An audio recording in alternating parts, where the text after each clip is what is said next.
The hush of first class broke the moment the uniformed captain stopped beside seat 2A. "Sir," he announced loudly, "this cabin is for our premier guests. You may have wandered forward by mistake." Heads swiveled. A few passengers smirked. The man in 2A, mid-40s, charcoal blazer, leather weekend bag, only offered his boarding pass with a calm smile. The captain glanced at the ticket, frowned, then added for everyone to hear, "We have standards to uphold." That single insult should have ended there. Instead, it set off the quickest career implosion in the airline's history.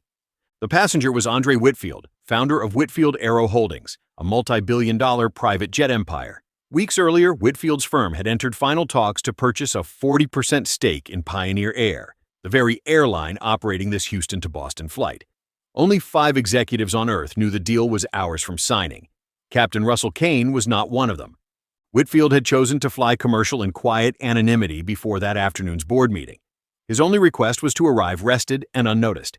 Kane turned that request into a public spectacle and, unknowingly, a breach of the anti-discrimination clause buried deep inside Pioneer's merger contract. Whitfield said nothing in the moment. Instead, he powered on his phone, sent a single encrypted text to his general counsel. "Incident on Flight 408. Activate Clause 17.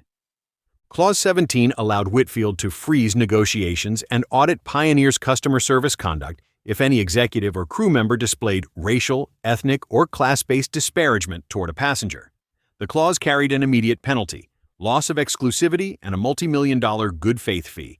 5 minutes later, while passengers buckled in, Pioneer's CEO received an emergency alert. The flight had already pushed back, but corporate operations ordered the jet to return to the gate due to contractual exigency. When the door reopened, 2 senior vice presidents, a security manager, and an FAA liaison marched down the jet bridge. Kane emerged from the cockpit, confused. "Captain," the lead VP said, voice ice cold, "you are relieved of duty. Effective now. Hand over your wings and company ID." Gasps rippled through the cabin. Kane sputtered about protocol and improper upgrades. The VP cut him short. "You humiliated Mr. Whitfield. Your remarks triggered a contract clause that will cost this airline $25 million today and likely the entire merger tomorrow. Collect your belongings." Security escorted the stunned pilot past rows of wide-eyed travelers. As he disappeared, Whitfield finally closed his book, stood, and nodded politely to the attendants. He declined an offered apology, disembarked, and stepped into a black sedan waiting plainside, bound for a conference room where Pioneer's board now sat in crisis. By evening, industry outlets blared headlines. "Pilot's bias derails billion-dollar deal." Pioneer announced Captain Kane's permanent termination and a sweeping diversity training overhaul. Competing airlines quietly flagged his record. No commercial carrier would touch him. Whitfield issued one public statement. He declined damages, instead directing Pioneer to endow 100 full scholarships for underrepresented students pursuing aviation degrees. "Respect isn't a perk of first class," he wrote.